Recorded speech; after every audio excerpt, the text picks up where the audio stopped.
Hi everybody. This is my first video. What's the date?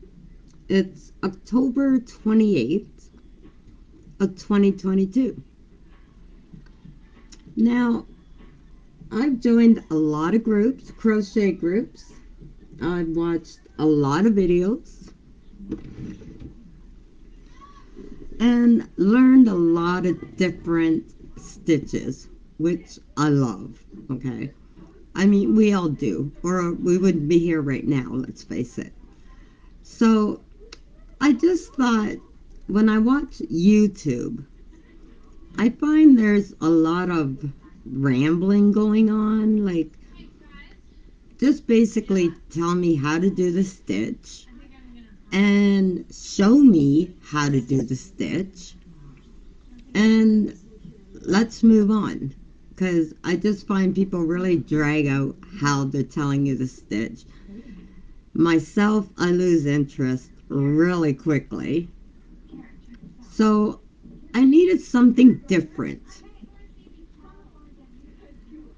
I thought, so here it is. It's 5 a.m. in the morning, 5:17 to be exact. Why not have conversation and while we're making something? I mean, we're all here for the same reason, to crochet. So why not pick a topic, whether I pick a topic, you pick a topic, and we discuss it while we do a crochet along. Now, saying that, I am not the fastest crocheter. Some of you will be way faster than me.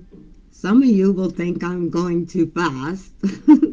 I mean, I've been there, okay?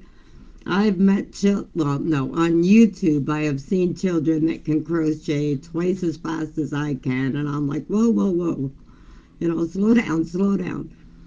But that's the good part of conversation and crocheting. If you are ahead of me, you can still listen if you're interested in what I'm talking about. If you're slower than me, it's okay, because once I'm done the conversation, I'm done crocheting. It's pretty simple. How long will each video be? I don't know. It could be an hour. It could be 2 hours. Sit with me as long as you like. It doesn't matter. But anyways, today, today I am going to crochet a pocketed shawl. One of those kinds you just throw over your shoulders and they're going to dangle over you. I do not use any special wool, okay? Everybody's telling you to get whatever, different wools. I buy bulk wool, okay? This bag has 454 grams in it. That means nothing to me, okay? I bought 2 of these packs, so I know I'll definitely have enough. My favorite go-to hook is a 5mm, okay? That is what I use 90% of the time. 99% of the time, to be honest with you. Unless I'm silly enough to get into one of those thin wools, which, who knows? The whole idea of this is to get together for an hour or two, hopefully every day. I mean, life happens. As you can see, I'm not the neatest person here. Like, I'm not, okay? I'm not a clean fanatic. People like to have their studios. I want to sit in your living room and conversate with you. So grab a coffee, a tea, a Ryan Coke, whatever your favorite beverage is. I do smoke. I'm not going to lie. I do smoke. I enjoy smoking. Due to recent health matters, that might need to change, but we'll keep our fingers crossed and hope for the best. Okay, so why don't we get started? To make this shawl, another important thing to have, You want to have your space makers, your counts, whatever you want to call them. I call them my, well, I don't know what I call them. But anyways, make sure you have these. I got these on Amazon. They were so cheap. And they are a real lifesaver. Trust me. Okay. So, the first thing we're going to do is make our loop around our hook. Okay? So, this is how I do it. I put my wool on, twist my end to the side so that it's like around it. Then we're going to make our first loop. Right? Tighten it and bring it up. So there you go. Now, if you're the type of person that likes to make the dangles at the end, go ahead and leave it because you're going to work it in, right? It's going to fit in with everything. If you're not the type of person that is going to leave dangles, which I don't think I am, not on this one anyways, I'm going to crochet it into my row. So the first thing we're going to do is we are going to crochet, well, no, we're going to make a chain of 260. That's where your stitch counters, see, another name for it. That's where your stitch counters are going to come in handy. This part I've actually got to concentrate on, so I'm not going to be doing a whole lot of chit-chat. Yes, I have my TV going in the background because some people like to listen to music, some people like silence, some people are into a TV. That's me. I'm the TV. I'm sorry if you find it distracting. That's just, I get very distracted without it. Now, I wish I did have more people, but this is my first video. Nobody even knows that this page or my group both go by the same name. What is it? Crochet and Conversation. Because that's what it is. We're all going to sit in our living room or our special place, and we're just going to crochet and conversate. Okay? So we're going to make a 260 chain. Okay? Now, like I said, I got to count. I'm going to stop and put in my stitch counter. So one, I'm going to put mine in every 20. That's 1, 2, 3, 4, 5, 6, 7, 8, 9, 10, 11, 12, 13, 14, 15, 16, 17, 18, 19, 20, 21, 21. I'm going to put my marker on my 20th stitch. Okay, that was 21. I gotta back it up one, sorry. There we go. 1, 22, 23, 24, 25, 26, 27, 28, 29, 30, 31, 32, 33, 34, 35, 36, 37, 38, 39, 40. So that's only 40. Now, like I said, the conversation today was going to be what it's like to be a stepmom coming into a household where both parents are at least trying to be in their child's life consistently. And I didn't come from a broken home. I did have a stepdad, but I was very young. I never knew my father. So that kind of made it an easier transition. Now, the relationship I'm in now, it is 20 years later. And the transition wasn't easy. I do have two kids of my own, and they were teenagers at the time. So, but my kids were very good. I mean, I had relationships, um, 5-year relationships, 7-year relationships. Yes, I know, I didn't put in my stitch markers. I'm just going to talk while I do this. And every now and then I'll pause and count my stitches that way, because otherwise there's going to be just counting, and that really sounds kind of boring to me. So, anyways, I met a guy, and we hit it off, and he was a nice guy. My kids were very accepting. They knew who their father was. He wasn't a very active participant when it came to my children, but it was probably for the best in the long run.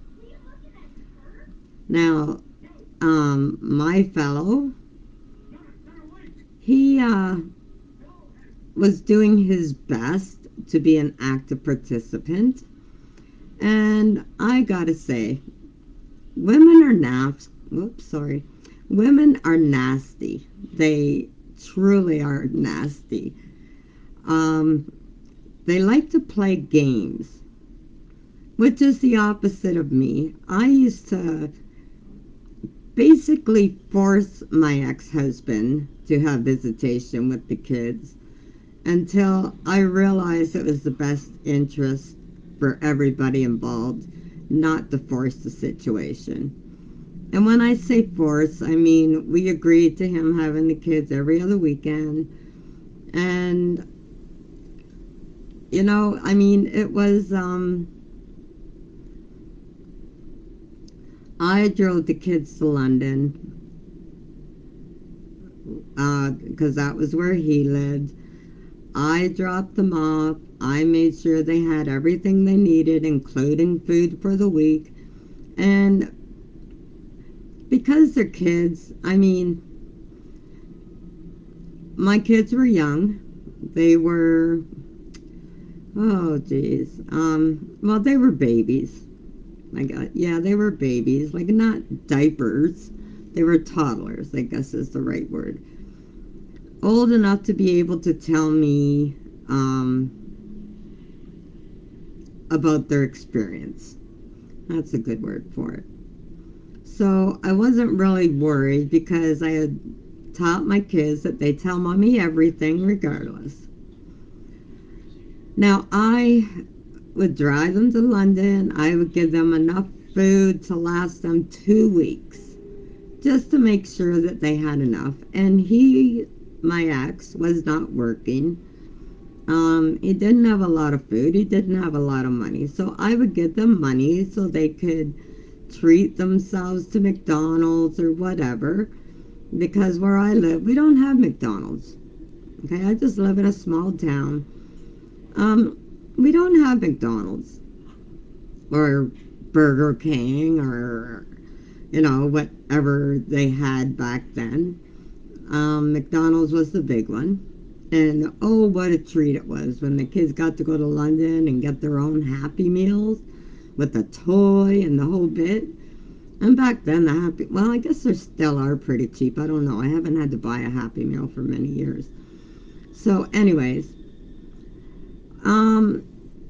I never got any food back, which, you know what, I don't care. Just look after the kids, keep them safe, keep them fed, whatever. Then they started coming home with the goofiest of stories and things that I'm not going to repeat. It's stuff that happens in London to this day. And it was a little worrisome. But, I mean, all in all, I did everything I could to make sure that my kids knew who their father was, that they got to spend a quality time with their father, and do all the right things. Now, the guy I'm with now, he didn't have the same luxury. And, you know, he would have moved heaven and earth to have been able to spend as much time as he could with his kids. Because he loved them. He's got a boy and he's got a girl. Of course, I mean, little girls are daddy's little girl, right? It's just the way it is. She was a baby. She was like 3 years old when I met him, and he had just started getting visitation. Okay, we're going to pause while I count some stitches here, because I don't want to get too many ahead. Okay, 1, 2, 3, 4, 5, 6, 7, 8, 9, 10, 11, 12, 13, 14, 15, 16, 17, 18, 19, 20. Oop. And we're going to put in our stitch marker.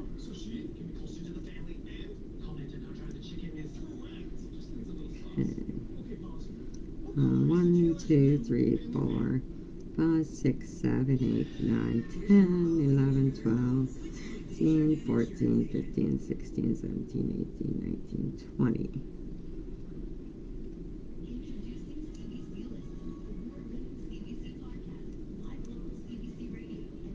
1, 2, 3, 4, 5, 6, 7, 8, 9, 10, 11, 12, 13, 15, 16, 17, 18, 19, 20.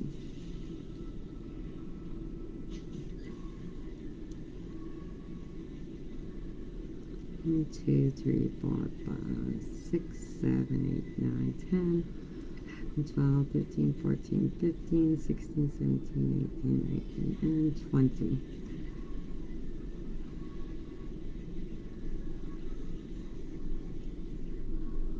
1, 2, 3, 4, 5, 6, 7, 8, 10, 11, 12, 13, 14, 15, 16, 17, 19, and 20.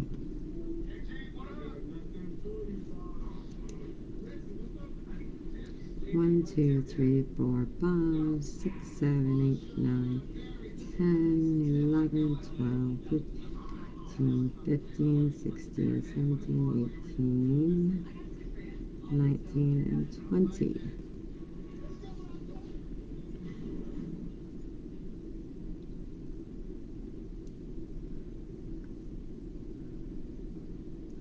1, 2, 3, 4, 5, 6, 7, 8, 9, 10, 11, 12, 13, 14, 15, 16, 17, 18, 19, and 20.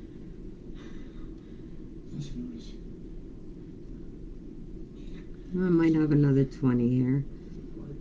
1, 2, 3, 4, 5, 6, 7, 8, 9, 10, 11, 12, 13, oops, I lost count, sorry. 1, 2, 3, 4, 5, 6, 7, 8, 10, 11, 12, 13, 14, 15, 16, 17, 18, and 20.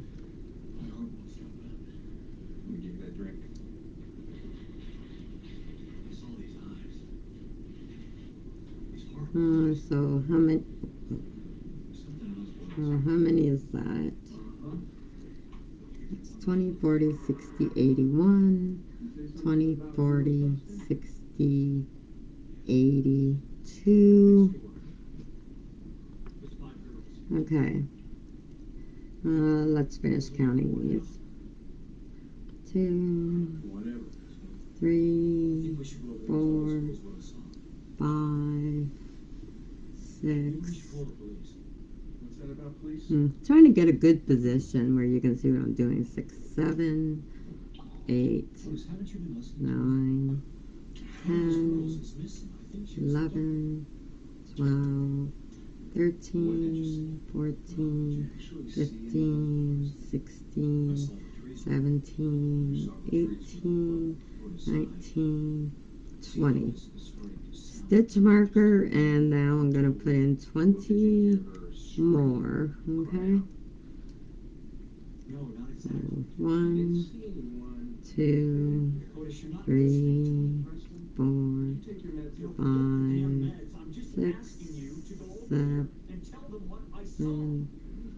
8, 9, 10, 11, 12, 13, 14, 15, 16, 17, 18, 19, and 20. So that should be my 240 stitches. 20, 40, 60, 80, 1, 20, 40, 60, 80, 2, 20, and 40. Now we're going to do one more chain here. Okay? Now what we're going to do is we are going to do a double crochet all the way across this chain. So we're not going to count the one that's on the hook, but we're going to go into the second one, okay?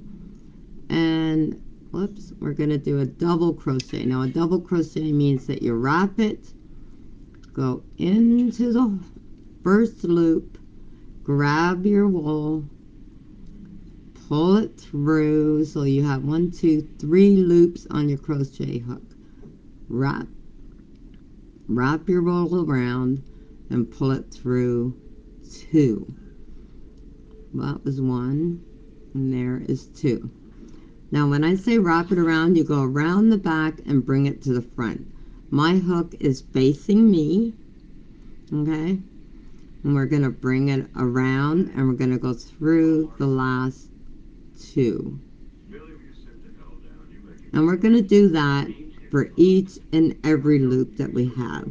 So in the end, we're going to have 260 stitches. Okay, you won't need to use these stitch markers all the way along, because we're going to divide our pattern up into groups of 20, which we'll figure out as we go. I am designing this as I'm talking to you, so no, I'm not going by pattern or anything else. However, I will eventually be writing the pattern down and I don't know, putting it somewhere. We'll see. So this is, again, wrap your wool around your hook. My hook faces me, so then we are going to go into the next loop, like so. We're going to grab our wool and bring it through. So we now have 1, 2, 3 loops on our hook. We're going to wrap it around, and we're going to bring it through 2, so that now we have 2 left. We're going to wrap it around, and we're going to bring it through the other 2. Okay? So I'll show you one more time for those who just don't quite get it yet, okay? Wrap it around, put it through your next loop, so like so.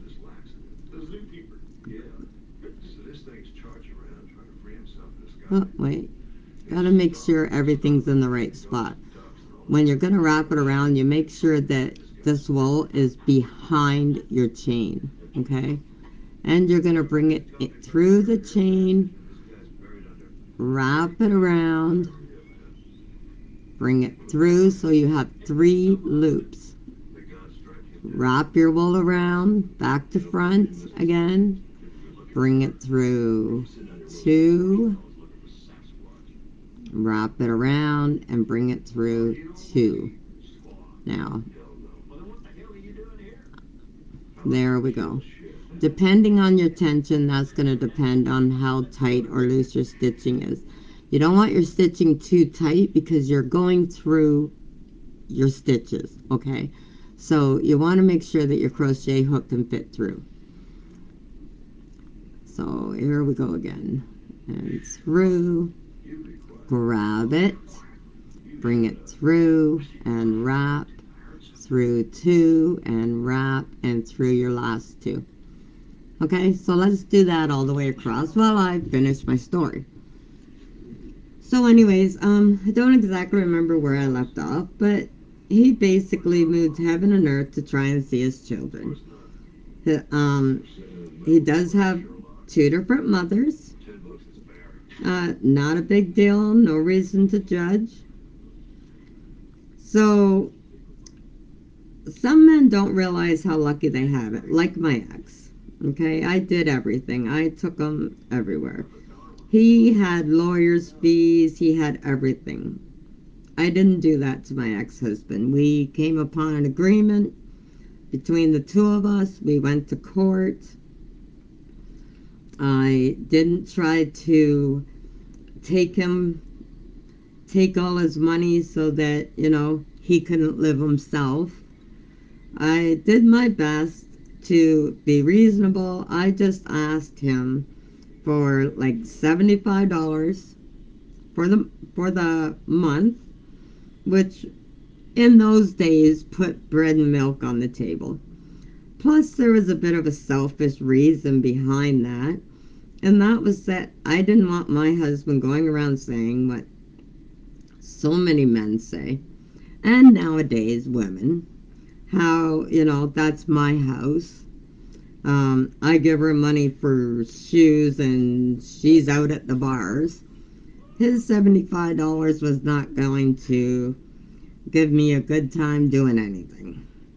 What it did do is made sure my kids had lunches for school or money for a trip, school trip, or whatever. That's what his money went towards. School supplies, new clothes for school, food for them. So that $75 was not feeding me, by no means. So anyways, back to him. He was supposed to have visitation with his kids. Didn't necessarily work out that way because, as I said, women can be very petty, I guess.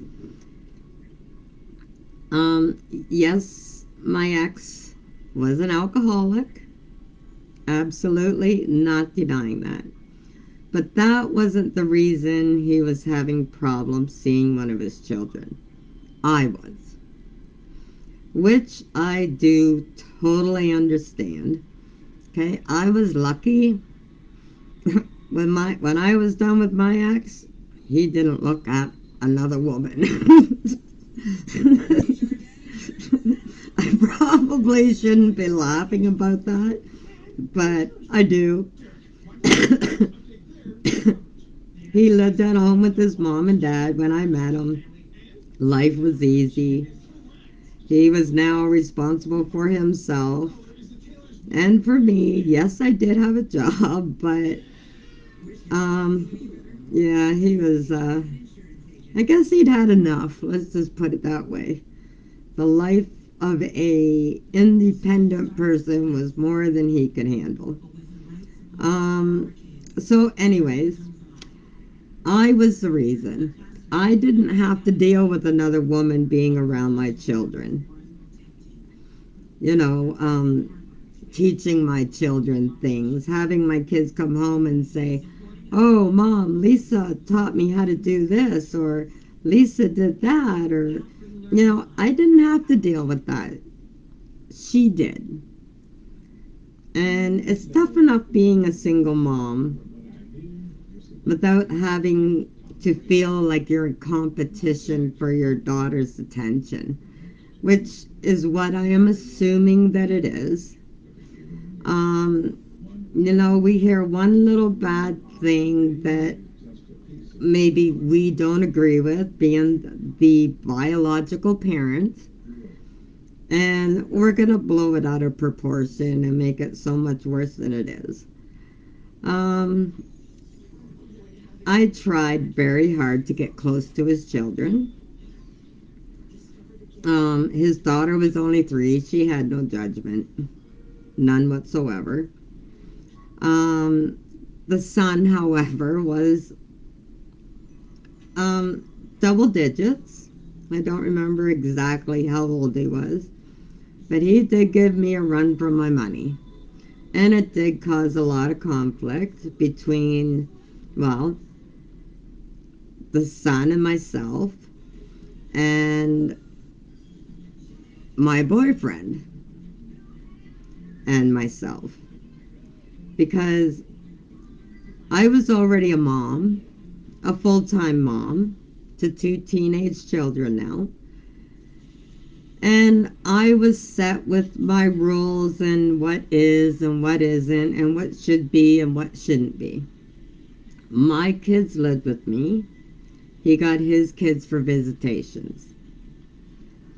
Um, it's hard. There's rules in the house.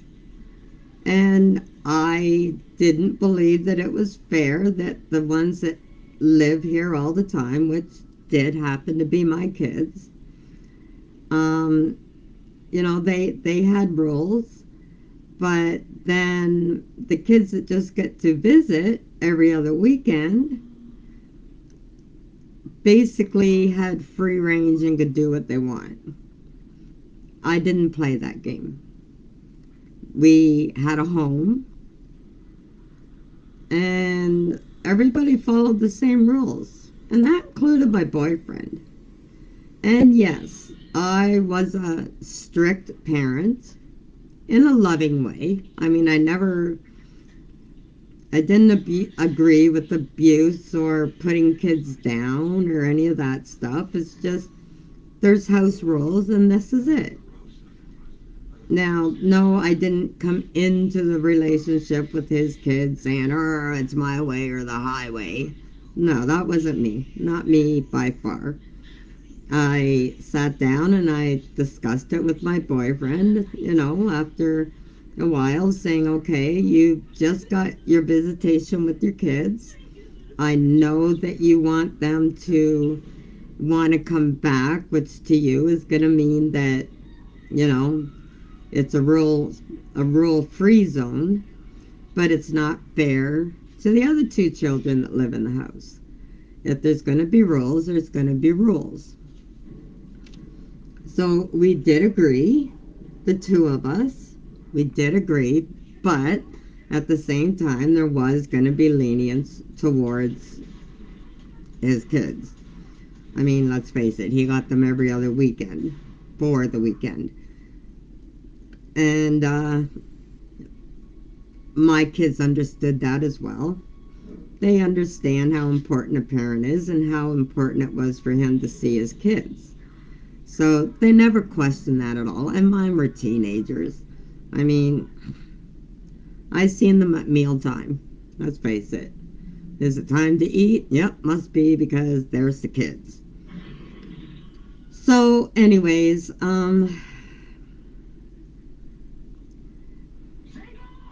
his daughter's mom was his most recent ex. Don't know the whole story behind it. It really was none of my business. I know one side of the story, of course. I mean, when you're getting with somebody, you discuss all that stuff, right? We all come with baggage after our 20s, let's face it. Some of us even before. And when you've been married, had a child, got divorced, you've got baggage. So, anyways, I was the problem. I had a baby girl. Well, I didn't have a baby girl again, but there was a baby girl in the house that, I could relive those years with. And I guess I overstepped my boundaries sometimes, I don't know how, but I did make the biological mother uneasy. So rather than discuss her likes or dislikes about my participation in the relationship, um, she withheld her daughter. We did go to court a few times to where, it was just costing money after money. And she was a single parent. So she just started, um, I don't want to say anything terrible because, she might watch this one day, and I don't want her to think that I'm saying she was being childish or whatever, but she would just start, her feelings would come out more than what they should have in front of a 3-year-old, to where the daughter didn't want to make mommy sad, so she didn't want to go with daddy. And which in turn was making daddy sad, but it was easier for her because she didn't need to see daddy be sad, right? The next time that she came with daddy, he would be happy and everything would be good. So, anyways, that went on for a while. And I knew what it was, and I thought, okay, well, maybe I should just let the two of them do things by themselves. And I'm saying the daughter because the son is a whole nother story. Probably, I don't know. But anyways, I'm talking about the daughter because, well, daddy's little girl. We all know how that goes. So time went on, and I would say usually every other visit he was getting her. And I tried to let them do things alone, but he enjoyed being a family. That was what brought him joy. I had teenagers, and the last thing they seemed to want was being a family, because, well, that's what teenagers do. They're adults, but when they want a mommy, you're supposed to be there, right? So what I did was I backed off, I guess, too much, because I don't know how to, I'm an all or nothing type of person, I guess. So it really is difficult, I gotta say. I backed off. I stopped doing pretty things to her hair because at one point she wanted those tiny little braids, like you see in the Jamaicans. So we spent the whole day, and God bless her, she was like 4 years old. She used to have hair down to her butt. She was the sweetest, cutest little thing. And I did her hair up in the little braids, and then we put 3 little beads in the bottom of her hair. And she was so proud. She couldn't wait to go home and show mommy. I guess, as I found out later in the years, because this is 20 years later, her mommy took her to get a haircut. She didn't like the braids, so she took her to get a haircut. Rather than just take the braids out, she was making sure that I wasn't able to do it again. And that was when I got the major hint, right? Oops, okay, look at what I've done. Overstepping boundaries. So I didn't realize what I was doing, but that was definitely an eye-opener. I let Dave do things with his daughter without me, but he enjoyed the family thing. He wanted me with him. He liked the idea of a mommy and a daddy and their child going places. No, I was not the mommy. I never tried to replace the mommy. I just wanted Bailey to, oops, sorry. I just wanted my stepdaughter to feel comfortable with me, and I tried everything to keep her happy, which I hope is what most step parents do. And after he he wanted me to be a part of everything, so I did. I mean, I lived with him. We were a family, and that's what was important, right? So I'm gonna have to clip out that name. Anyways, um, I backed away. I really backed away. There was a lot of things that went on that all of a sudden were eliminated from her life. Her hair was her major part. She did say that she didn't want to. It made her sad, but she likes her hair now, so that's good.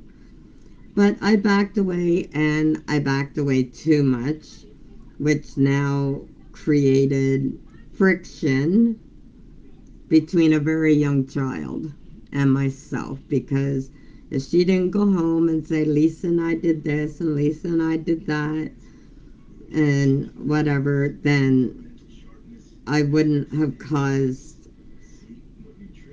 I am going to use the word jealousy, because as I've thought about it, I probably would have been jealous hearing another woman's name doing things with my daughter and making my daughter so happy because I've got to work to keep a roof over her head. Well, this female, I'm being nice because I'm talking about myself.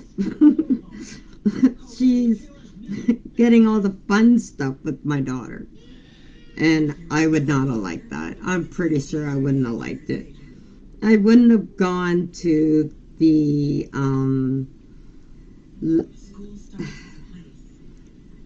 I wouldn't have gone about it the way her mom did, but I'm sure I would have been upset. I mean, I was not the type of mom that would let my kids know that your dad's a bad guy and she's not going to do that again, right? So as much as I was a part of her life, I stayed in the background when she was younger, because for me it was safe and I wasn't going to do anything else to cause any friction. And once I did that, he started getting his visitations back and things were going smoother. Now, I don't know what was said behind when she got back to her mommy. I don't know. I participated enough to make sure that whatever we did was fun, but I didn't participate enough to make my name come up as the main topic of discussion. I do hope you know what I mean by that, because I'm not going to get into it, but that's basically what I did. I backed away, and as I found out later in life, that caused friction, and I wasn't going to win. I just wasn't going to win. And Lord help me, I didn't know what to do. That was my first relationship with somebody that already had kids. Sorry, I gotta shut my alarm off.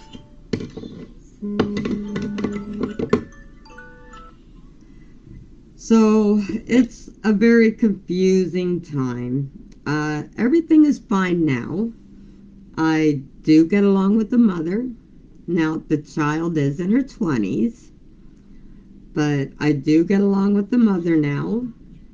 I do get along with my stepdaughter. We actually have a very good relationship where we can sit and talk about the past, and we can sit and talk about how confusing it was for her, how confusing it was for me, and how her mom must have felt.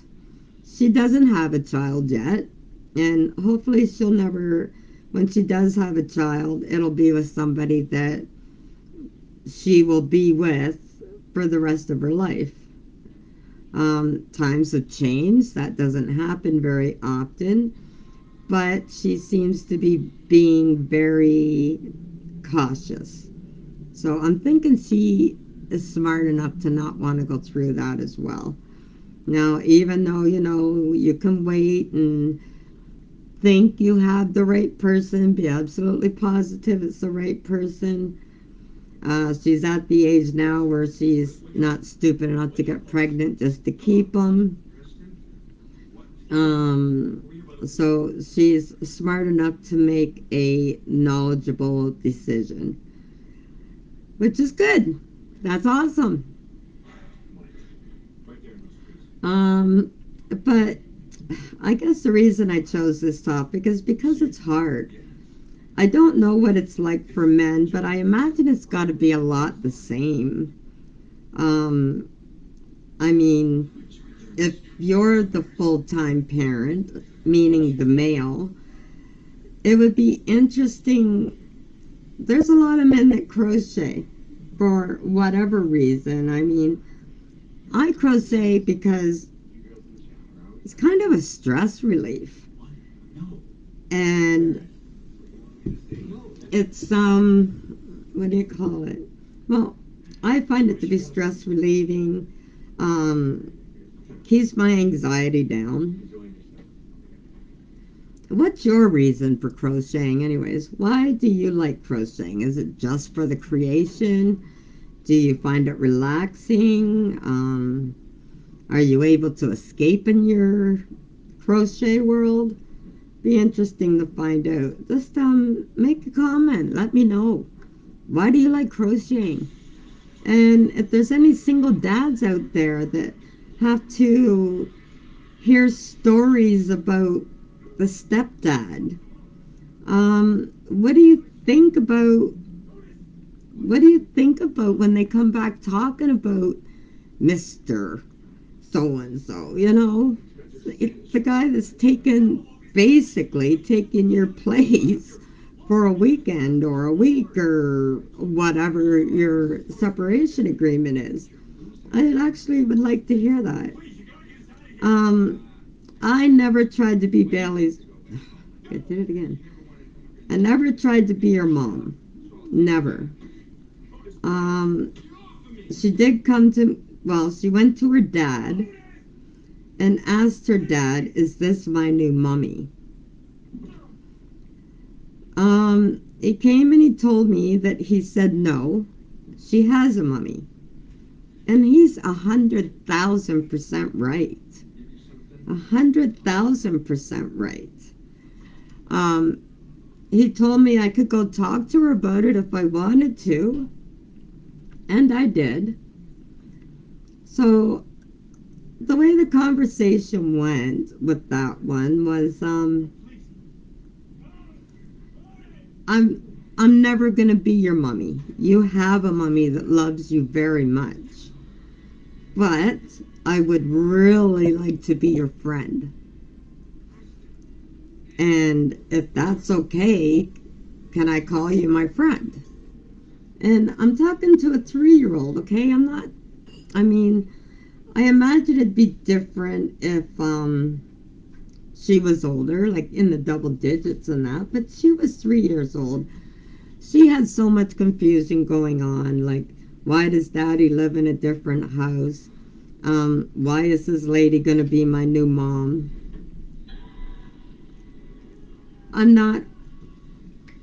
I will never be her mom. Ever. I mean, she has a mom that loved her very much. And that was what I told her. And I told her, if one day you do want to call me stepmom, that would make me very happy too. But for now, I'm Lisa, because that's my name. And she got the biggest smile on her face, and she gave me a big hug, And you know what? It meant the world to me. But I still had the problem with upsetting mom with every move I made.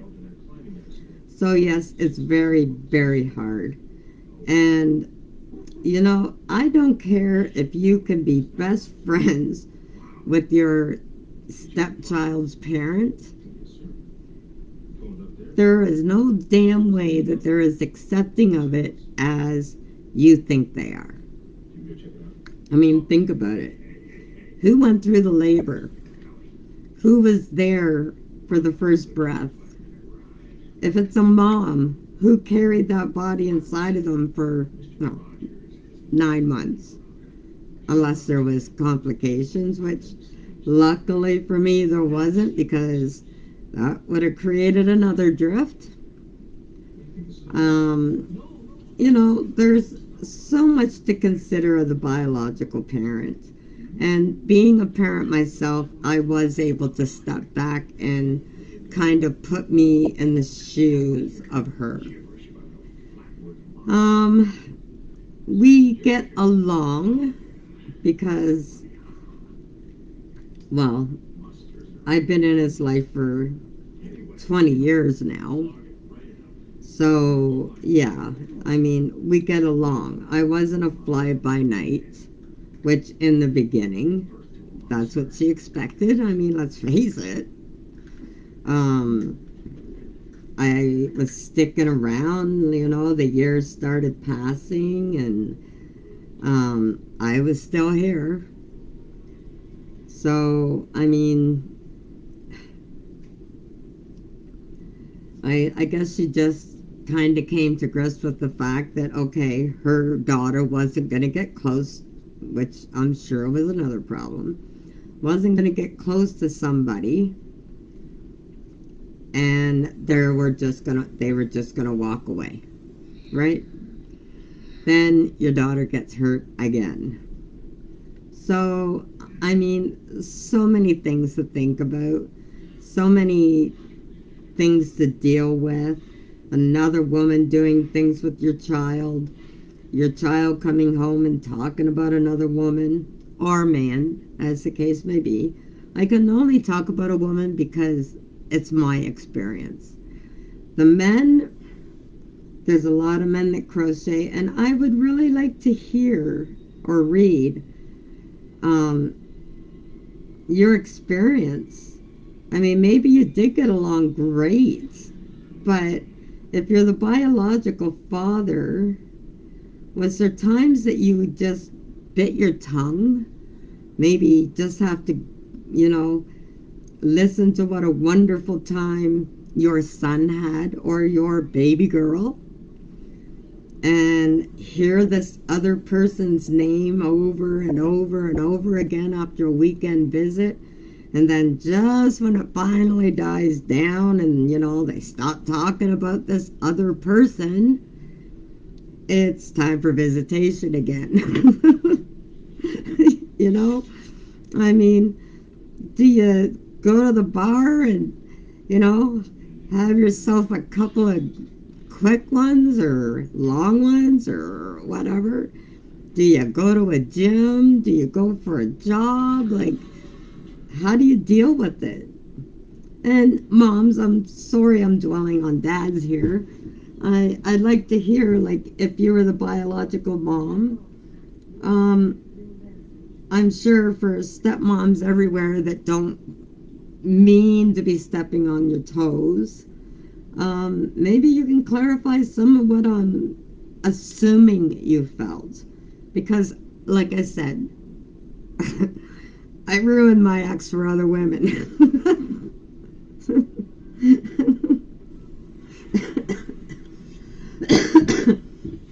But anyways, how did you feel? What did you think? Did you cry at night? I'm not asking because I find it amusing. I'm crying because if there's any other step parents that happen to be a part of this conversation, maybe they could understand the third party's look on, well, I guess we're the second party. We're the third party. But, like, understand how you feel, what you thought, maybe what you wanted to do to us. I don't know. I know some of us really mean no harm. Some of us don't. I was lucky enough to have kids, but let's face it, there's some out there that don't have kids, and they're getting in a relationship with a guy for the first time that has kids, and they got to deal with you. So maybe just like a heads up kind of thing, you know, might be nice. It's it's a tough road to go down. It really is. You are second guessing everything. You don't know if a compliment is really a compliment, or if they're like saying it with that smile on their face and really just wanting to rip your freaking hair out. It's hard. But anyways, like I said, here we are 20 years later. Her my I call her my stepdaughter now. 20 years later, I do believe I have that right. I do call her my stepdaughter. She calls me Lisa. She calls me stepmom. She calls me bitch. So I think if I've earned the title of bitch, I've earned the title of stepmom. I'm not sure when I became the bitch. Well, I really couldn't pinpoint the day that I deserved the name bitch, but whatever. That's neither here nor there. I'm almost done my first row. I told you I was slow. I didn't lie. A little about my stepson. Now, he was in the double digits, like I said. He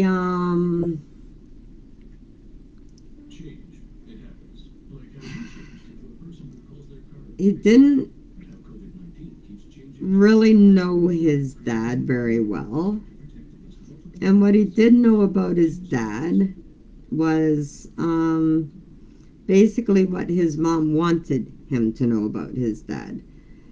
Now, that brings me up to another topic. You know, you can have whatever opinions you want to about your ex. And I can say this because I followed this rule. Okay? Your children, whether their other parent is in their life or not, your child does not need to grow up believing that that parent is a piece of shit. Okay? That parent may have been a piece of shit to you.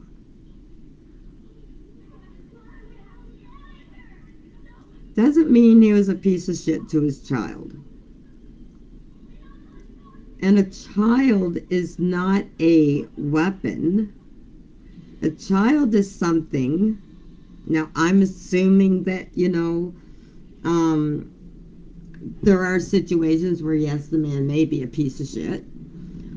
Now, I'm talking about you had a child together, you were together for a while, and you just couldn't make it work. Okay, that's the type of ex-parent I'm talking about here. So I don't want to get under anybody's skin. You don't know, blah blah blah. No, I don't know. But again, a young child does not need to grow up knowing your opinion of their other parent, biological parent. I mean, especially if that parent is in that child's life on a fairly regular basis. Okay, just your opinion is your opinion. Your relationship with him was your relationship with him. It's plain and it's simple. Now, my children, when I broke up, were 2 and 3. My one child remembers everything. He was a 3-year-old, and he remembers everything. So he was able to draw his own conclusions, but he still wanted his dad in his life. I did everything in my power to do that for my kids. If I had a bitch session about my kids, A, they weren't home, or B, they were sleeping. I never cut him down in front of my children, ever, because that was our relationship, their dad and me, okay? That was our relationship. The kids, other than being born into that relationship, had nothing to do with it. Okay? Nothing. So when you're busy calling the other parent negative names, talking about what a horrible person he was and or she was, and all of that crap, I'll tell you why I didn't do it. How's that? I'll tell you why I didn't do it.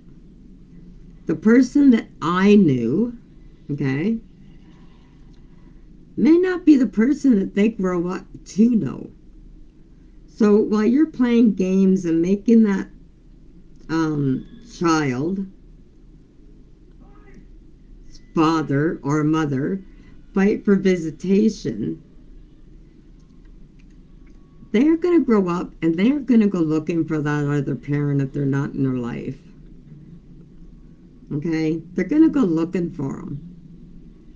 And when they do, what if that other parent has changed and became a spectacular person in life? You don't think everything you said is going to come back to bite you in the ass? I mean, you're hoping or thinking that the other person's never going to change. Some are going to get worse, and the kid's going to say that and say, oh my God, thank you. Which is what happened with me.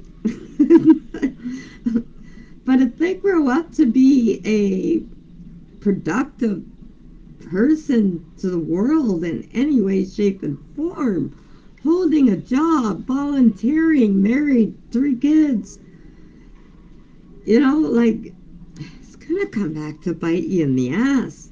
So you keep your opinions among your small group of friends, family, but you don't let anybody discuss the person that you just couldn't make it work with. You just don't do that. It will bite you in the ass. I have seen it so many times over my life. The mother talks about what an asshole he was and he was this, he was that, he was into drugs, he was into alcohol, he used to beat me. You know what? That was your life with that person. Your life. And if you have kept the kid, your child, from your ex, and they go and hunt them down when they're in their 20s, which my children always knew where their father was, but for their sake, and there's a lot behind that, it was more for my children's safety. I didn't give visitation. I took away the visitation. I guess I'll put it that way. My final draw, and this will kind of give you a inside look. We're from a small town. He lived in the city. I let my children take their PlayStation game, I think it was, down to their dad's so they would have something to do. He's a single male. living in a small apartment, and he kicked them out at night on Dundas Street in London, Ontario. And we are talking at the time a 5 and 6 year old. So 2 years I forced a relationship between my children and their father. He kicked them out over a racing game because my son kept beating him at the game. So he kicked my son out and my daughter went with him. And the only reason I found out this happened is because they went down to Galleria Mall from Dundas Street, down to Galleria Mall at night. And anybody who knows Dundas Street in London by the Men's Mission knows what goes on there. And you've got two young children walking that street down to Galleria Mall at night. So my son had called from the phone booth and acting like everything was okay. And my daughter wanted to talk to me too. I mean, it's kind of funny now. At the time, it wasn't. And she goes, "Hi, Mom, I just came for a walk with my brother because he beat Dad at a racing game and he kept losing, so he kicked Charles out and I came with Charles." Now, as the mother on the other end of the phone, you have to remain calm so as not to excite your children. You know that you live a minimum of 60 minutes away from Galleria Mall in London. 60-minute drive. And you have to be thinking. You have to cover the receiver, talk to your boyfriend, and get him on the phone calling help ASAP. While you're talking to your children on the phone, acting like what they did isn't that big of a deal. So now, if they had gone the other way, instead of the Galleria Mall, they would have been playing at the lake. Thames River. Sorry, not a lake, Thames River. But they went to Galleria Mall. Thank goodness. They were inside the mall. Thank goodness.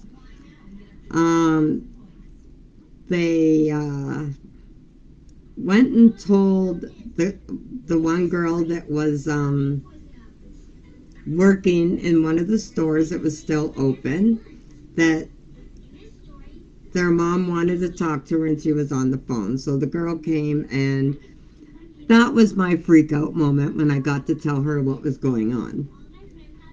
So anyways, that was the last time that I allowed my children to go and spend time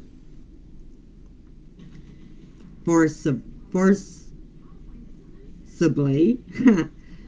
with their dad.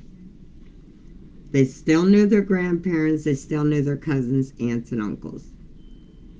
Their father, on the other hand, never put up a fight, never gave a phone call, never wrote a letter, never sent a card. If he wanted to see them and they happened to be at Grandma and Grandpa's, all right. So anyways, that's the story of why I stopped visitation. Anyways, luckily for me, well, I never put him down. I never acted like his actions that day were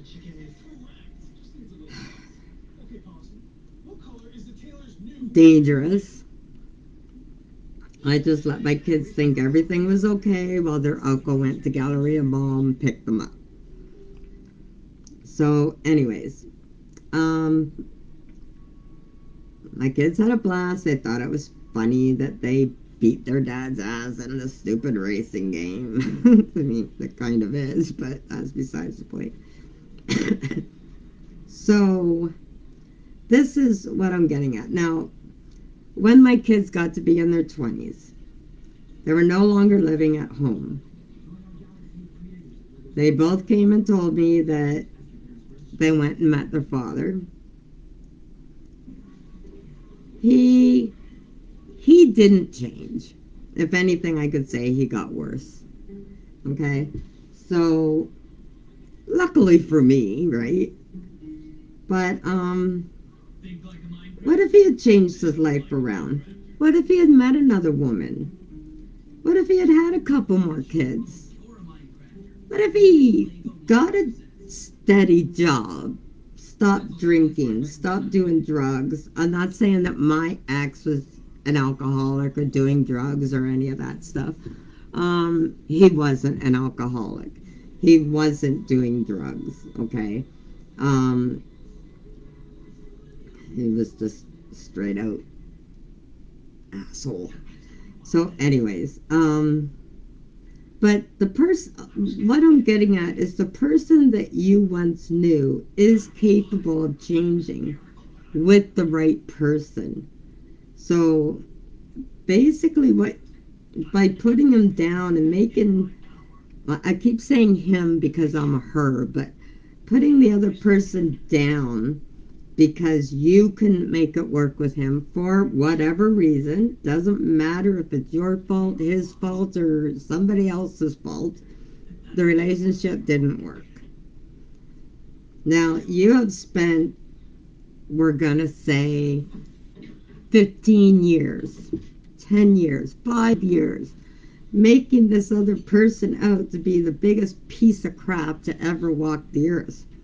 Your child, now in their 20s, hunts him down, or her down, and there's the sweetest, nicest, calmest, most adorable, loving person you'll ever meet in your life. The person that you wanted, but they couldn't be with you for whatever reason, okay? Or you couldn't be with them. Now your child or children are going to sit down and have that conversation that they've been wanting to have for years but couldn't talk to you about because it caused so many problems, you know? So, no, I can't talk to you about my other parent because if I do, you're going to get all ornery. So they talk to this calm, relaxed person and ask questions. And you know what? You look like the idiot now because you kept them from their other parents instead of you're the one that said nothing but negative stuff. It's all you now because this person isn't the person you're describing. This person I could have grown up with and had a wonderful life, but because of you, I didn't even get to know him or her. I've seen it happen. And I've seen some kids that are stable enough to be able to accept the fact that, okay, this is your version, this is your version. You put the versions together, you two just couldn't make it work. But letting kids only have one side of a relationship failures will come back to bite you in the ass. I have seen kids completely turn on the parent that raised them because there's no way that the person they went and met is the same person you described for the past 5, 10, 15 years. And you're now nothing but a liar. You are a piece of shit, and you kept that from their parents. So, if that's the way you choose to be, please cherish your relationship now. Me, I never did it. Never put him down. my relationship with him had nothing to do with our love when it came to creating them, and nothing to do with any of it. Had nothing to do with them. That's plain and simple. It had to do with us, the other parent, and me. We couldn't make it work. Apparently he couldn't make it work with anybody, but that's my joy. And what ended up happening? Well, he didn't change, but they got to find that out on their own. They got to come and tell me their opinion of what they saw. I still don't cut them down. Still don't. Now, my brothers apparently did fill my kids in on my relationship with him, and I had found that out when my kids were in their 20s, what the stories that they had heard, and why didn't I ever tell them? And I told them exactly what I just explained to you. He could have changed over the years. He could have changed and became a better person, and I would have looked like a liar.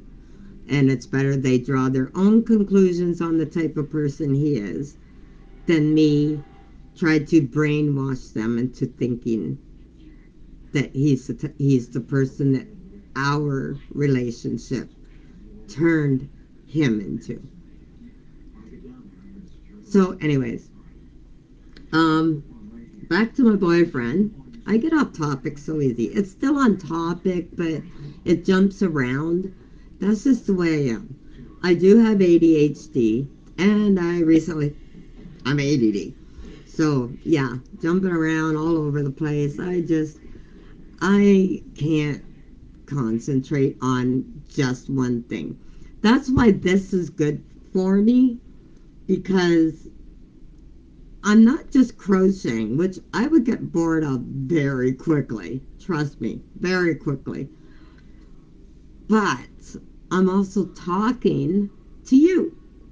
So I'm like sitting in your living room with you and enjoying crocheting conversation. And I did it again. Okay, I'm going to have my coffee.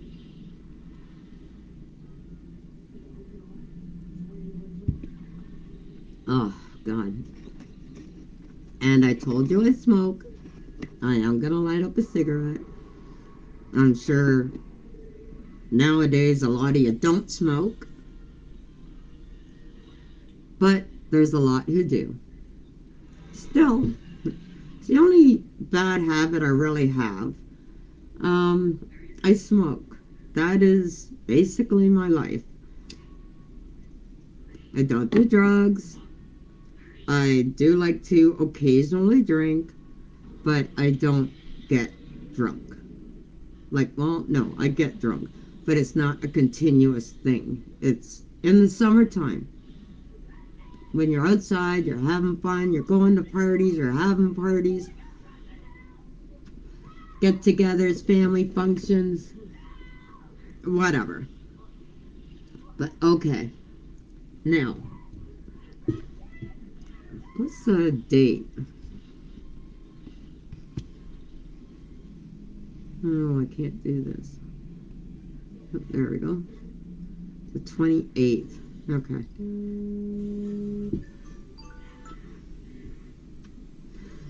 Alright, so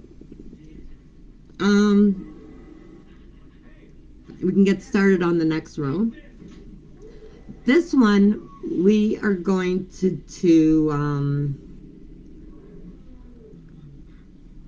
we've done our double crochet all the way across. We've got 140 or 160? 140 stitches. Okay. I gotta write some of this stuff down, especially since I am going to be writing out whatever design that we make here. Okay? And then I will get back to my stepson. Now, I do all kinds of crafts, so if once in a while I throw something different in here, just go with it. It's still going to be conversation. You can crochet something else that you're working on, and I'll just sit here and talk and answer questions and do whatever. If you smoke, let me know if you smoke. Yes? No. That's all you have to say, because I know you're busy doing stitches. Okay, so we did 140, and then we double crocheted 140. Okay, this loop, why don't we try doing the back loop? Now, when I say the back loop, okay, can this be seen? I know my fingers are in the way. Oh, what we're going to do, because each stitch has two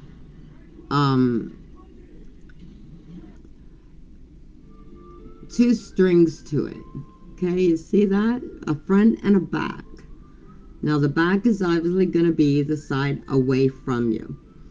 We are going to crochet the back loop. Now we did our chain one, and we're going to go into the first crochet. Actually, we'll do that one normal. We're creating this as we go. So this is kind of a think along. On my next video, if there's a different way that you'd like to start it, or a stitch you'd like to try, please let me know. We will see. If we have more than one stitch, we'll take a vote and see what majority wins, and that's the stitch that we'll do. If I have to Google the stitch, I will Google the stitch and do it right here with you. Okay? See, that's what's cool about this. We don't know what our project is going to look like until it's actually done. That's going to be awesome. We don't need our stitch counters anymore. Unless you really want to, because we are still doing just like a straight stitch. Okay, we've done our chain one. Now we're going to go into the first stitch. We're just going to do a double crochet going through the space in here. Okay, going through it. So we're going to wrap our hook, go down so that we're like in the middle of it. Do you see that?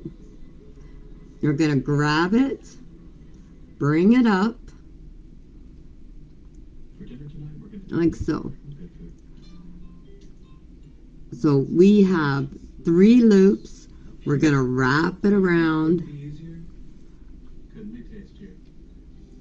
I forgot to crochet this in, but that's okay. And then I am going to go through 2. So I'll now have 2 left on my hook. Wrap it around and go through 2. There we go. See? Now what we're going to do is we are going to go through the back loop only. So we're basically separating the stitch. Okay? So this is on your second stitch in. We're going to go through the back loop. So we are going to look like this. Okay? You're going to have 1 string from your loops for a total of 3. Now, you'll know if you're doing it right, because, say I've got 1, 2. If I did it wrong, this would leave me with 4, like that. So you got 1, 2, 3, and 4. I'm only going through the back loop, so it's going to be the piece of yarn that is furthest from you. And you're only going to go under the 1 piece in your second stitch, like so. Then you're going to wrap Well, you're going to grab your yarn like so. You're going to bring it through like so, so that you have 3 hooks. Wrap it, bring it through 2, wrap it, and bring it through 2. Now we're going to do that to the next 4 stitches. Okay, so wrap it through the back portion of that 1 stitch, grab your wool and bring it through. Wrap your wool back to front, bring it through 2. Wrap your yarn back to front, bring it through 2. And get your tension to where you actually want it. So that was 2. And we're going to do it the 3rd time. Through the back loop, grab it, wrap back to front, bring it through 2, bring it through 2. And then wrap our yarn back to front, through the back stitch, grab your wool, bring it through, wrap it, bring it through, bring it through. Okay, so that will give us a total of 5 stitches. 1, 2, 3, 4, 5. Now what we're going to do is another double crochet. Well, I think we're going to do a triple crochet here. So we're going to wrap it once, we're going to wrap it twice. Now we're going to bring it through this hole, okay? Right beside the stitch you just did, bring it through the hole. There we go. And we're going to do a triple crochet. So a triple crochet is going to leave you with 1, 2, 3, 4, plus the one that you're wrapping around will give you 5 rounds on your crochet hook. We're going to bring the one that we wrapped around through 2. Okay? Then we're going to wrap around and bring it through 2. We're going to wrap around and bring it through 2. There we go. Now, why are we doing a triple in there when we're working doubles? Because we're going down further, so we're going to need that extra height. Okay? So you're going to end up with this. So far we've done 1, 2, 3, 4, 5, 6.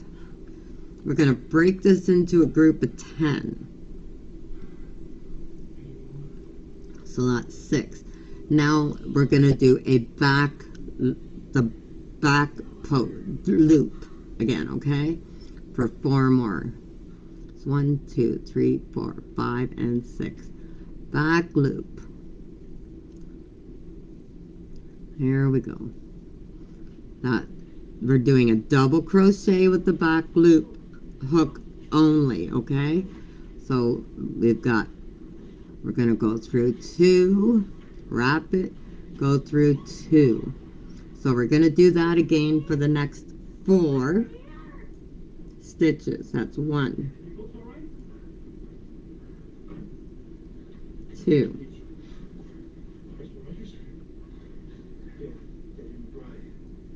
3, and 4. Now we're going to do our triple crochet again. Wrap it once, wrap it twice. Go through the next hole. Bring it, wrap it, bring it through 2, bring it through 2, and one more time, bring it through 2. There we go. So we're going to continue that pattern. Okay, so we are going to do 4 and 1, 4 and 1, all the way across. Okay, I can get back to my story now. I really gotta ramble when there's nobody else on here with me. So if you're getting a headache, go ahead and mute me until you see I'm done. Or speed across, whatever is easier for you. I'm just really trying to keep this going. Okay. So, anyways, my boyfriend's son, he was harder because he was in the double digits. And I don't know, I never really met his mom because my husband and him did not get along. They tried a couple of times. Once before his son was born, and once after he found out he had a son. So, I mean, it was just not meant to be. But being a boy in his double digits, he believed that if I didn't exist, him and his mom would get back together. Now, that's every child's thought process, you know, wanting basically what you can't have, because, well, it's not really up to the child now, is it? I mean, if the parents just butt heads and they just can't make it work because they have two different outlooks on life or whatever the situation was at the time. Again, I don't know, not really my story to tell. The kid's in for a big disappointment anyways. But he kind of thought that him and his mom could get back together if I was out of the picture. Now, luckily for me, I'm enough of a bitch that I wasn't going anywhere just because a child had the wrong perspective on how things would turn out. I did talk to my boyfriend. I did ask him, and he quite clearly made it clear that was never going to happen. It wouldn't work no matter what, and he was not going down that road again. So, whew, I'd already spent a few years with this guy, so it would have been quite heartbreaking, to say the least. Now, I was definitely the enemy. Oh gosh, I was the enemy. Nothing I did was ever good enough. I watched him purposely cause problems. Whoops. Where there didn't have to be any. Purposely pushed my buttons. And I did have a short fuse. I'm not denying that. I did have a short fuse. And I didn't put up with any crap. Not from my kids. Not from anybody's kids. Rules are rules. And they were not meant to be broken. There was leniency. But there was rules. He didn't like the rules because daddy is a pushover, as most daddies are. So, mummies, whether you're biological or not, always have to be the bitch.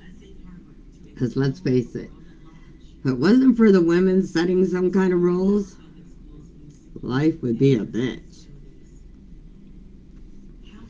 This world would just be so chaotic, it wouldn't even be funny.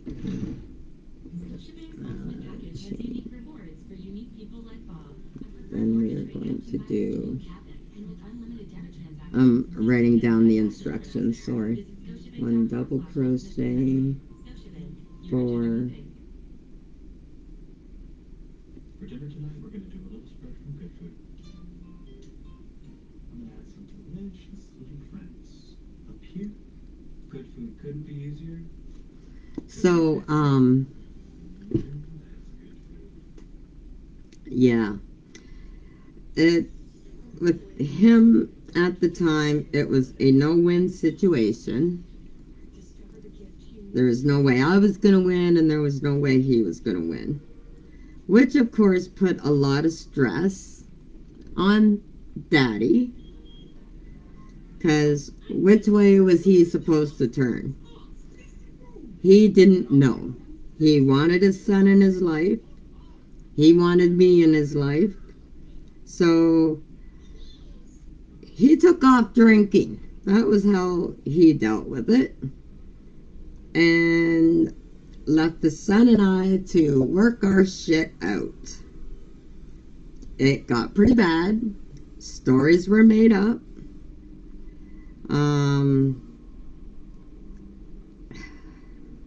Became very stressful, to say the least. I was mad at my boyfriend for not putting his foot down to at least one of us. And I was mad at the kid because he was trying to destroy what for me was one of my better relationships. Far from perfect, but better than my last, my marriage. Yes, I had a boyfriend between him and my ex-husband, but that's a relationship that sometimes is better ignored than it is dealt with. So, yeah. The son and I hate to say it, but things were said on both sides of that relationship that, well, things were said and things were done that I don't think either one of us have really let go of. Now, I was early 30s when I met my boyfriend. I guess middle 30s when I met my boyfriend. And it was pretty traumatic. I was 1, 2, 3, 4. I was dealing with a mother that did not like the fact that I was mothering her daughter. I was dealing with a stepson that, quite frankly, did not want me in the picture at all because he had his own ideas of what his life was going to turn out like. And I was just that piece of the puzzle that didn't fit in his plans. So, oh, our relationship has been very stressed. It still is. We're talking 20 years later. He's now a full-grown man, but he still has that idea that he controls his father and me somehow. I don't know. But, unfortunately for him, I'm still just as stubborn as I've always been. And that's not going to change anytime soon because now I'm even more set in my ways. And he's still finding his way through life. So, it's like, it is what it is. He is his person. I am my person. His father is still a pushover when it comes to his children. I don't know. And my children. He is a pushover even when it comes to my kids. So it's just the way he is. And that's not going to change anytime soon. So, I mean, if it hasn't changed by now, it's just never going to. And now we have six, oh my God, six wonderful grandchildren from my side, my biological son and daughter, that call him Papa. And he likes to act like the grumpy Papa, which drives me crazy, by the way. But the problem that we're still having is his daughter still wants to be perfect in daddy's eyes, and she gives it her all. You can tell she adores her dad to this day.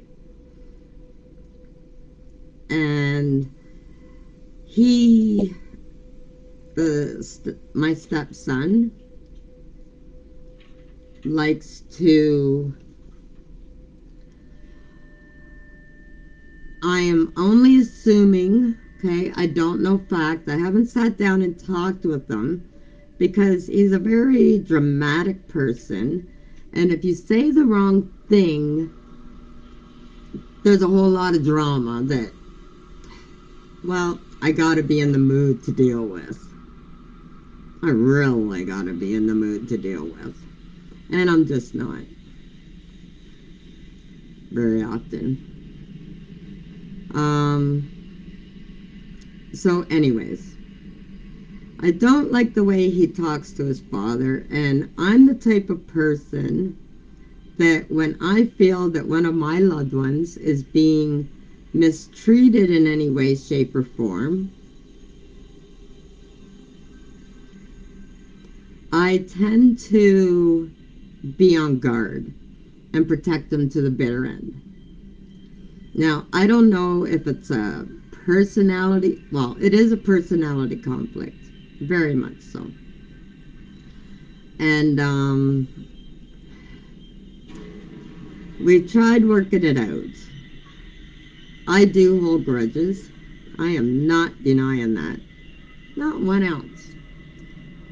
I tried to let go of it when it comes to my stepson, but it's like he likes to stir that pot, and he doesn't think that I have a say in anything, like literally nothing. And little does he realize, anything I say I've already discussed with his father, gotten his father's opinion. Not that we always agree, and I have had to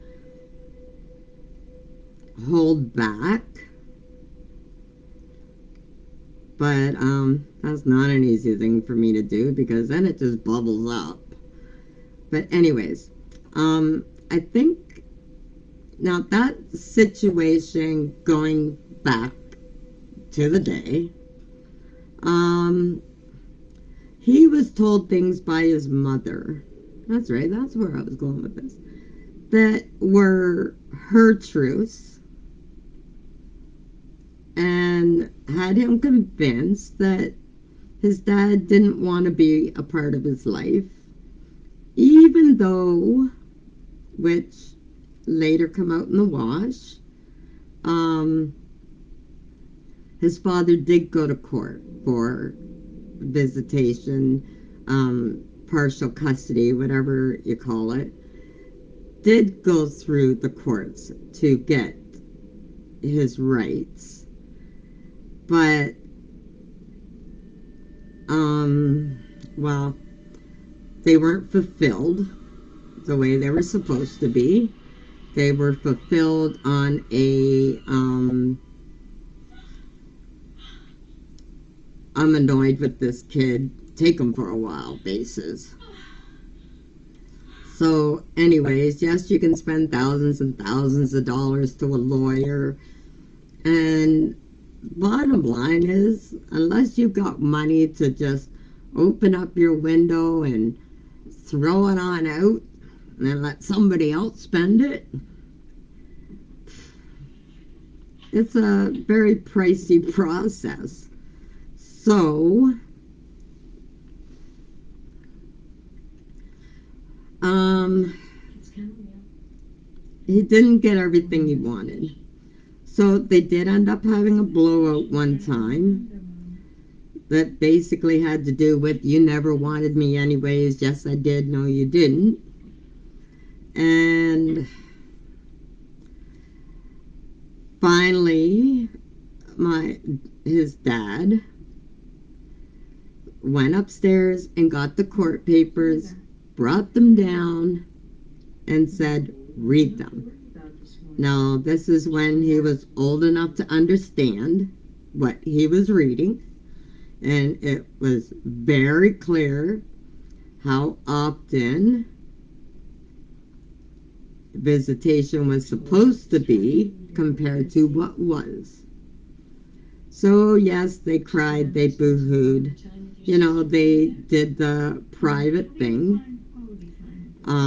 I left the room because that, even though I had been with him for years, I'm going to say 10 years at that time,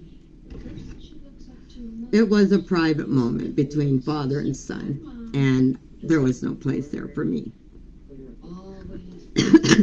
So they hugged, they cried.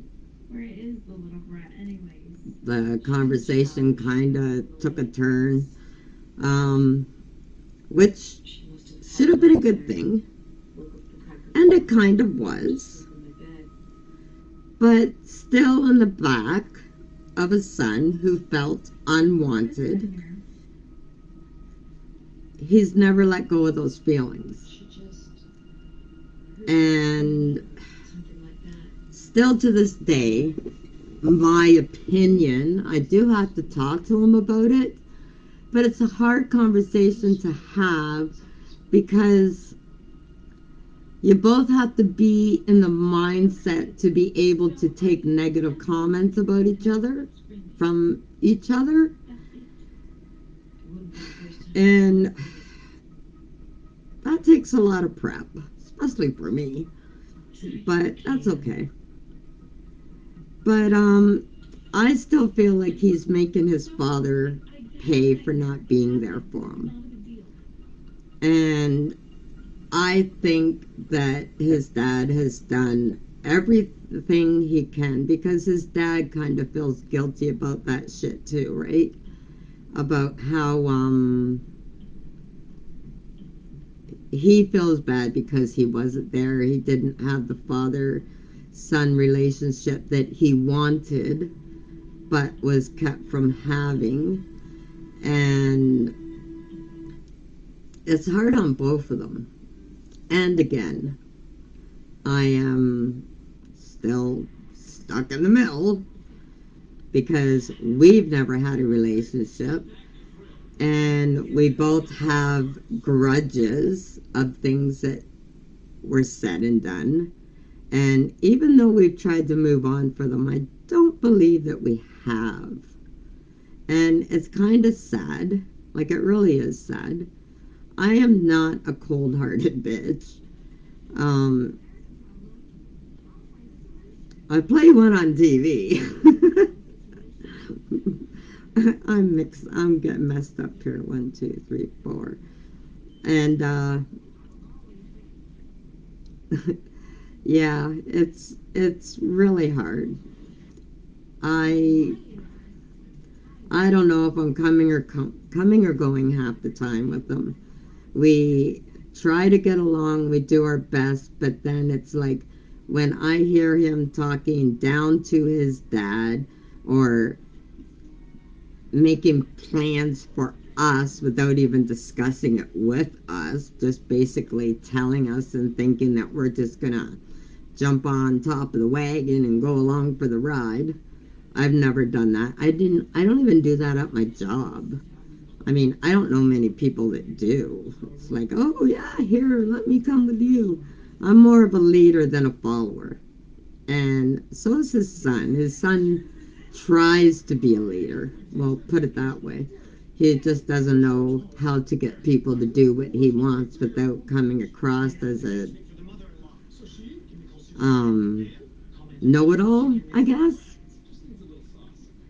Now, I will say his son is gay, and they do have a different outlook on how things should or should not be. But we just butt heads. Is it that we're too much alike? I don't know. Um, no, it's not because he's gay that we don't get along. I find the gay lifestyle to be absolutely fascinating. Like, I really do. I ask him all kinds of questions about it. I really, really do. But his son is the type that, um, if you want to be in touch with me, I am available on this day and that day. Um, yeah, I don't play that way. Uh, he will actually say, what are you doing on the 23rd? Because I am coming over. Well, no, we've got plans on that date. Well, what plans do you have? It doesn't matter if we plan on laying on the couch, buck fucking naked, oh, sorry, and doing nothing. The point is, we are not a day in the calendar. We are, well, he is your dad. And after 20 years, I am your stepmom. And we are in our 50s. So if we want to have plans for that day and not book an appointment to spend time with you, that's our obligation. We are the type of people you can call us up a day or two before and say, hey, what are you doing on Saturday? Oh, I'm not doing anything. Why? What are you doing? Oh, well, I was thinking we could get together. That's the type of person I am. Oh, yeah, I think so. Or, oh, no, I don't know, we're going to Walmart. Who knows? Who cares? We'll be home at, you know, if you want to come over then. But don't tell us that you only have one day free. What month are we in? In October. And if you want to see me, you can see me on this day. No. Nope. Don't need to see you that badly, child or not. And that's not me, that is his dad saying that to me. But when I hear him being talked down to and, in a sense, controlled, I do step in. Very much so. And voice my opinion. And it's just that simple. That's the way I am. Not going to change for anybody. I've been that way for the last 20 years of his life. I will be that way for the next 20 years of his life. Boy.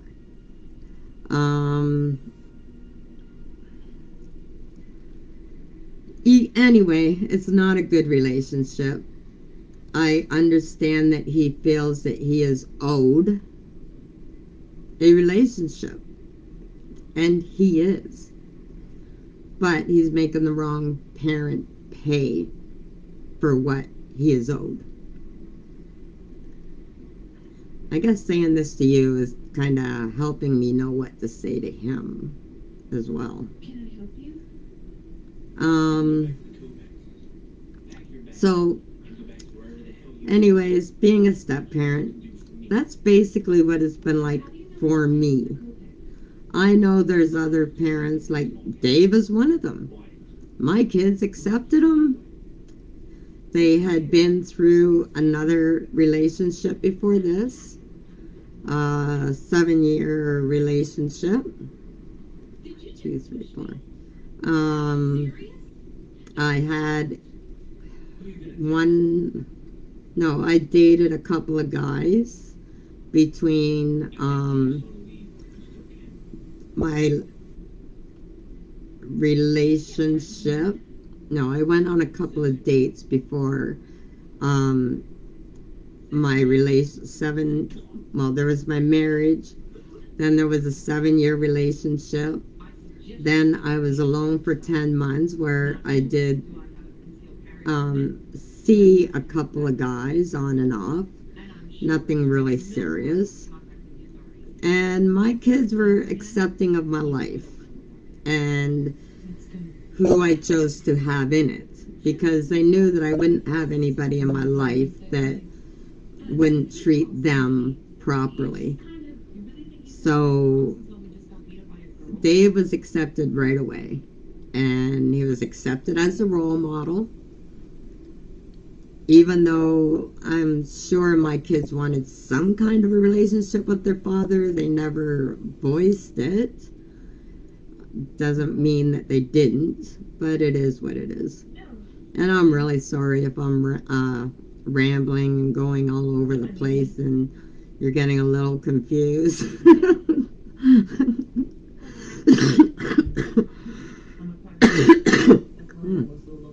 I I tend to do that even when I'm sitting right in front of you in person. I do the same thing. Yeah, I'm scramble brained. I know I am, but that's okay. Um,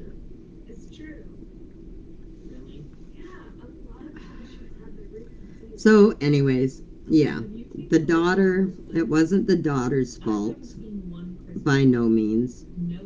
She was too young to know how to create chaos, I guess you could say. She was only 3 years old. She was just happy spending time with daddy and learning how to cook and do crafts and stuff with Lisa, her friend, which is what I was when she was younger. Now, well, she treats me like she's my daughter. We drink together and we have a blast, and I really can't say anything bad about her. She was lost for a little while. Um, but I mean, we all get lost for a while trying to figure out who we are. We are supposed to be an adult, but we still want mommy and daddy. We're supposed to be an adult, but life is too hard. You know, like, let's face it, it's hard. So, what are you supposed to do? You know what I mean? It's like, ugh. But she has found herself a boyfriend, and yes, like every couple, they have their problems, but in the end, they come together and everything's cool. You know, it's just the way it is. You got to take the good with the bad. And it's their relationship to do with as they wish. And if they wish to try and discuss it, they have the right to try and discuss it. And if they don't want to discuss it, mind your fucking business. That's what it boils down to. It's nobody's business. You don't go telling everybody else's business. It's whatever. It's stressful. It's stressful being the step parent. Very stressful because you've got children to battle. You've got other parents to battle. Oh, Lord. And then you got to split up your Christmases and your Easters. I never had to go through any of that. I was very lucky to not have to go through any of that. My ex never moved on. So, you just do what you can. You got to take it day by day. So, yes, I did ask a couple of questions throughout this video. One, what do you like to do when you're crocheting? Do you like music? Do you like TV? Do you like complete silence? Do you crochet in a crafting room? Do you crochet in your living room, outside, in the car? Where do you actually enjoy crocheting? I can't crochet in a car because I get all loopy. I'm like, ah. Um, what was the other question? Do you smoke? Yes? No? That's all. Do you smoke? No, because you're not actually a part of this video. I guess you have to say, yes, I smoke, or no, I don't smoke. A lot more people are quitting, which is awesome. Wish I had that power. I'm weak. I enjoy it though. You have to literally be in the mindset to quit. I am nowhere near being in the mindset. I enjoy smoking. Um, Recently, I've been having some health issues. Right now, it's my lungs. I caught COVID. Ended up with a virus in my lungs. Um, which is scary. I'll admit it's scary. I had COVID 3 weeks ago. Um, and I've been very lightheaded, dizzy, um, just crazy. I'm on my second set of prescriptions, different pills to try and help it. Have to go for tests. That's probably why I am up and not sleeping. Um, I have to get x-rays on my chest, on my lungs, and all kinds of blood work done. The doctor will not say yes or no whether or not it could be related to catching COVID. I believe that it is. So we'll see. Hopefully everything turns out okay. Um, so yeah, 3 weeks. I finally feel good today. I couldn't even crochet for 10 minutes without feeling nauseated because this stupid little hook moving all around, it's like it just sat there and did circles in front of my face. Um, so I'm just hoping everything turns out good. I don't want to quit smoking, but with 6 grandchildren, 2 more children still to have grandchildren, 2 more weddings. I'm the 2 more is my stepchildren. My children are both married. My I have a son and a daughter. My daughter has 2 children, and my son has 4. 3 boys. Paybacks are a bitch. Mind you, I think his little girl is more of a boy than the boys are. She is just a little hellraiser, I'll tell you. Says it the way it is. She is so much like Nana, it's not even funny. She says it the way it is, and if you don't like it, she can go home. She don't care. Oh, God. So, anyways, yes, my stepson and my stepdaughter, neither of them had children yet. Neither of them are married yet.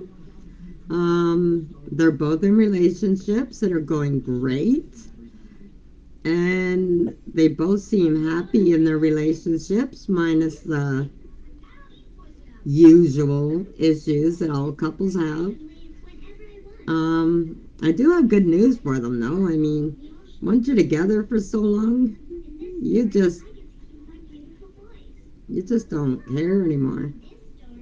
It's like, yeah, whatever. I'm just gonna go mow the lawn, as the guys like to do some crocheting, as the women like to do. Um, well, I guess that's kind of role genderizing. That's what happens in my house, I'll put it that way. Uh, we're basically anywhere but in the moment. How's that sound?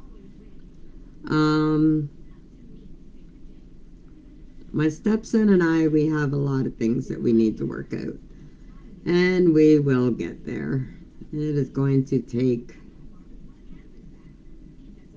a very patient conversation where we need to understand the way the other person's thinking so that maybe we can build on something that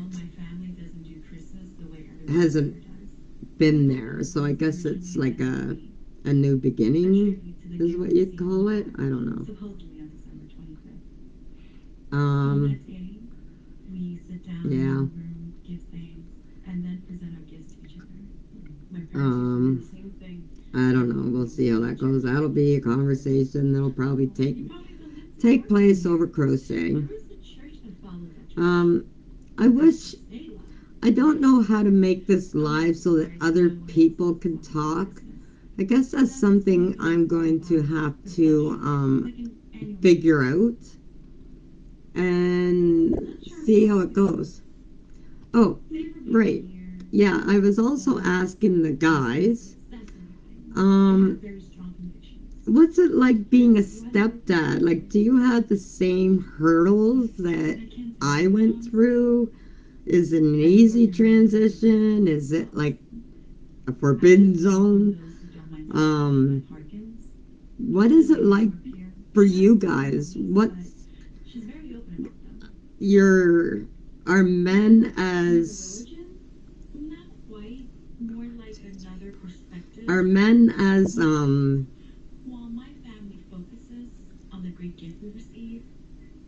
sentimental as women, or do they just act like they're going through the flow and you don't know one way or the other how they feel? Which I find that would be hard to believe because kids overhear conversations if they're in the house.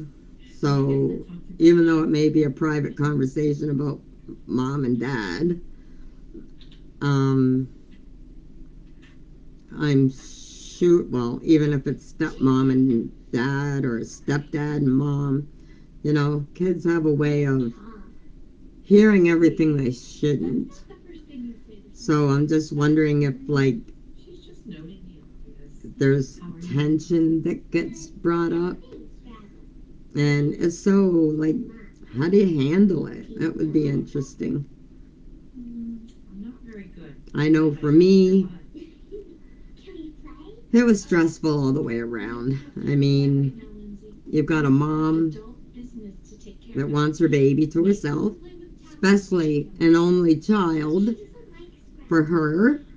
And I guess I didn't mention that. It was her only child.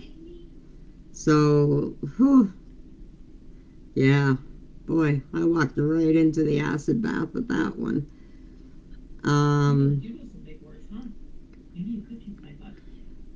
the son has two other siblings, so maybe it was an easier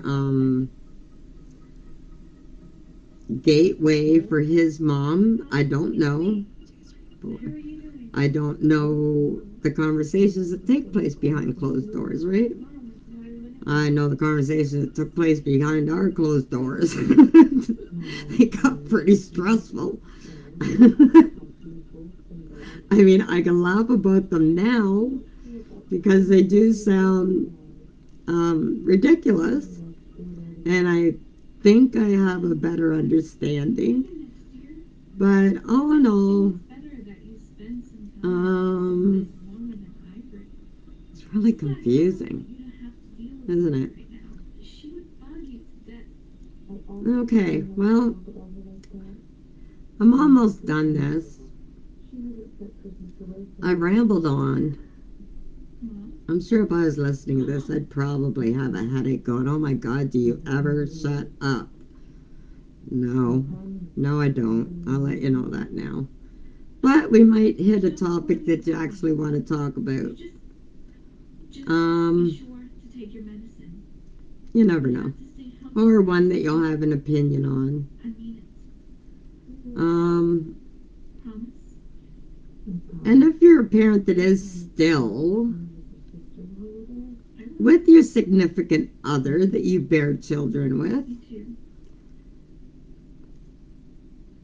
maybe you have something you can add or feel how you would feel. Like, what if? What if you were in my situation? How would you have dealt with it? Well, more like, how do you think you would have dealt with it? Because if you're still with your significant other and there's never been another, an intruder in your family, I guess you can't really answer the question. You can say what you would hope you would do in the situation. It's very hard. It's very hard. I moved in with a single person with my two children. Rules were already set because, well, I had a life before him. 1, 2, 3, 4. And he never actually got to raise his children, so his rules were, I don't care. I don't care. Whatever. Right? Good set of rules. And both kids know that if I wasn't in the picture, they would have got away with bloody murder. And because I was in the picture, he was respected. He was treated like a human being while they were 1, 2, 3, 4, while they were kids. And talking to his daughter didn't have any problems with me. She just didn't want to make mommy sad. And you can't blame 1, 2, 3, 4. You can't really blame her for that at all. Not really her fault. Well, it's not her fault. She was 3 when I came into the picture. Just getting visitation with daddy after mommy and daddy split up. So she had a lot of confusion going on, and all she wanted to do was try and make everybody happy. 2, 3, 4. And let's face it, it's easier to keep the parent that you're living with happier than it is the parent that you see sometimes, right? And when I say sometimes, I mean like every other weekend. It's not easy. It's not easy for the kids, and it's not easy for the step parent at all, because you're not gonna win. You're just not gonna win. You are okay. I felt sorry, like I was between a rock and a hard place, plain and simple. Damned if I do, damned if I don't. But that was all a part of having children, I guess. We're all in a good, well, we're in a good place now. There's just some old garbage that needs to be taken to the curb and started again. Oh, goodness. Anyways, I'm almost done this row, which means I'm almost done this video, this portion of the video. It's a crochet along, so 2, 3, 4. How many did I start with on the other side? I lost the other side. 1, 2, 3, 4, 5. Hey, it's actually going to work out since I'm designing this as we go here. I got 1, 2, 3, and I've got 2 stitches left. So it actually works out. So you'll know if you did it right by whether or not it works out. And this is 5. Now remember, our first stitch is a double crochet into the space, not the back stitch, okay? I'll get my terminology down as we're going. I never claim to be perfect. But we're just designing this as we go. There we go. It actually worked out. So your ends will have 4 back stitch, double crochets, and then 1 double crochet actually going into where you would put it on if you were just crocheting normally. Okay, so basically you've got your 5 double crochets followed by 1 treble crochet that is actually in the space, okay? And then you're going to do your 4 back stitched double crochets followed by a treble. That's your triple crochet. And you're doing that all the way across. It works out. I was hoping it would after I've gotten this far, and it actually did. So, yay. Anyways, thank you for joining me today. We'll take a little break so I can stop rambling to myself. And hopefully, I will get to see some people tomorrow. And if you like conversation and crochet, tell your crochet friends. Let them come and join, and we can get some comments going. I would love to figure out how to set up like a small group so that maybe we can get 4 or 5 people or 6 or 7 actually talking. And, then it's more than just me talking because I get sick of my own voice. And quite proud of myself. In 2 hours, I had 1 cigarette. Didn't even drink all my coffee, so it's cold, but that's okay. I don't mind cold coffee as long as I know it's fresh, right? And you'll get notifications of when I'm going to be live. I'll probably have to like set them up that day because my job, I'm on call. I will try to set a schedule, but it's not guaranteed that I'll be able to keep it, okay? I'm on call. I could be working days, afternoons, or midnights. I know every other weekend. So, anyways, have a good day. Thanks for joining me. And now I'm just going to shut up and we'll see what tomorrow's conversation is about. See what happens. Maybe we'll talk about, I really don't know. I don't know what we'll talk about. Okay? So, have a good day. Enjoy. And thanks for coming out.